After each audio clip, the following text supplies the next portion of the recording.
Spare. Cocaine. Hello, I'm H.G. Tudor, continuing my analysis of Harry's autobiography. The next chapter starts with 2000. Other were repeatedly going to another venue, another reception, another gala, and Britain was intoxicated.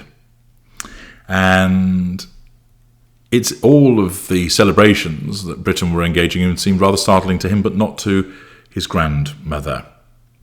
And he was startled at how unstartled she was. And he remarks that his grandmother, while she had all the emotions that everybody else has, she just knew better than the rest of us mortals how to control them.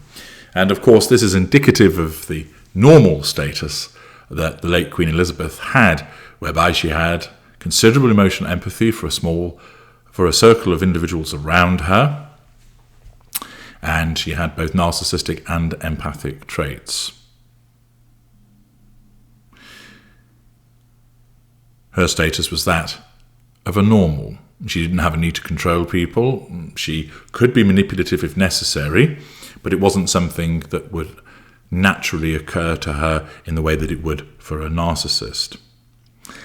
And he shows a bit of respect for her here, which he says, if this can't shake her, then she's truly earned her reputation for imperturbable serenity.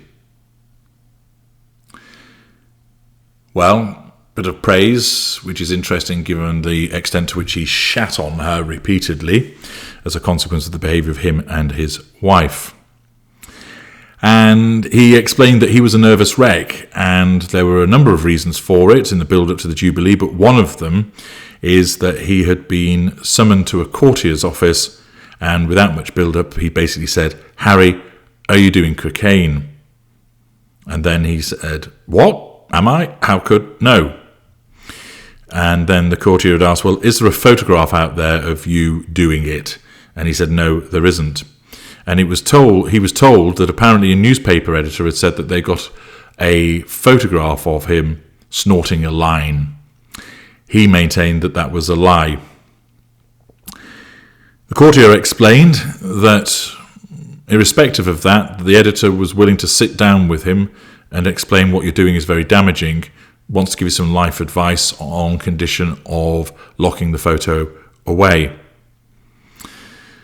Harry, however, sees this as an admission of guilt, and therefore he said basically that after Rehabber Cooks, Rebecca Brooks, that they all wanted to have a go at him, and he decided that the editor had nothing, that he was just fishing, and he must have heard a rumour, and therefore he said, call their bluff and say no.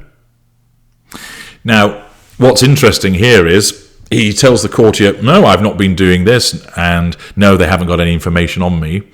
And they clearly, they're engaging in a fishing expedition. They've heard rumours that I'm on the toot, and they're going to try and haul me in for the purposes of getting me to fess up, and they'll use that against me. But he's very adamant that this wasn't the case, that it's just a fishing expedition. And then, of course, he writes, of course, I had been doing cocaine around this time at somebody's country house during a shooting weekend. I'd been offered a line, and I'd done a few more since. It wasn't much fun, and it didn't make me particularly happy, as it seemed to make everyone around me, but it did make me feel different, and that was the main goal, feel different. I was a deeply unhappy 17-year-old boy, willing to try almost anything that would alter the status quo. He explains basically he was lying to himself about it, and of course he just lied to the courtier, that of course he had been taking drugs, and it might be that the newspaper was calling his bluff and they'd heard the rumours, or it might be that they did have something. But he realised ultimately that he didn't think that taking the drugs was worth it, and he didn't want to foul up his granny's golden jubilee.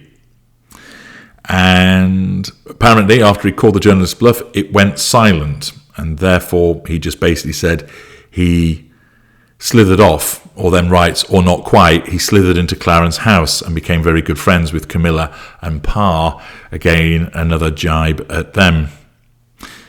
He said that he was actually ashamed for lying, but also proud of it, because although he hadn't felt any serenity like his granny, he'd managed to channel some of her superpower, her heroic stoicism. Clear that obviously he looks up to the Queen, but it strikes me that he's deluding himself there with regard to the fact that he'd been telling lies, and he, of course, had been walking on a bit of a tightrope with regard to taking drugs, which could easily have been exposed.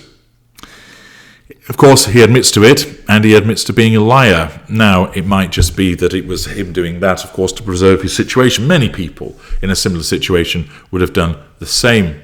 But it also calls into question the veracity of the material, because we know that he does tell lies.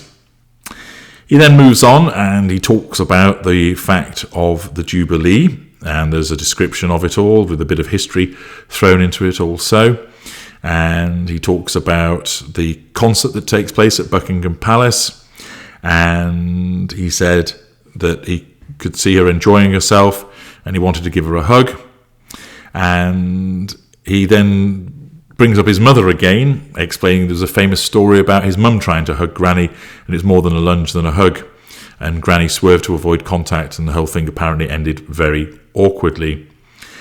And every time he pictured the scene, it reminded him of a thwarted pickpocket or a rugby tap-tackle. And he wondered whether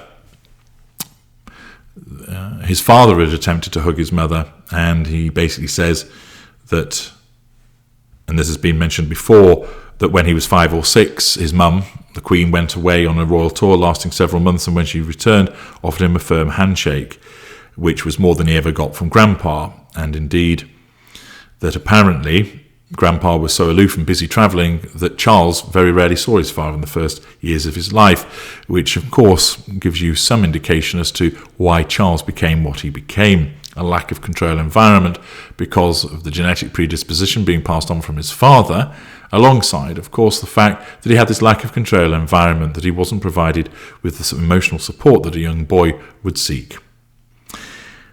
And then he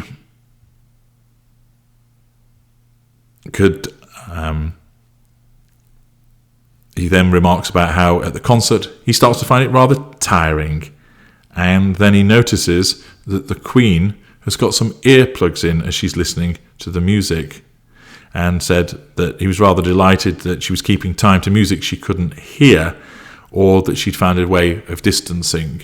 Well, no, she's getting old. She's probably protecting her hearing, Harry. There's nothing more remarkable than that. But it's clear, once again, that he shows fondness for his grandmother in these recollections, although it's not something that he, of course, continued to extend. And we know why that was, because he's been influenced by his wife beforehand. This is back in 2002.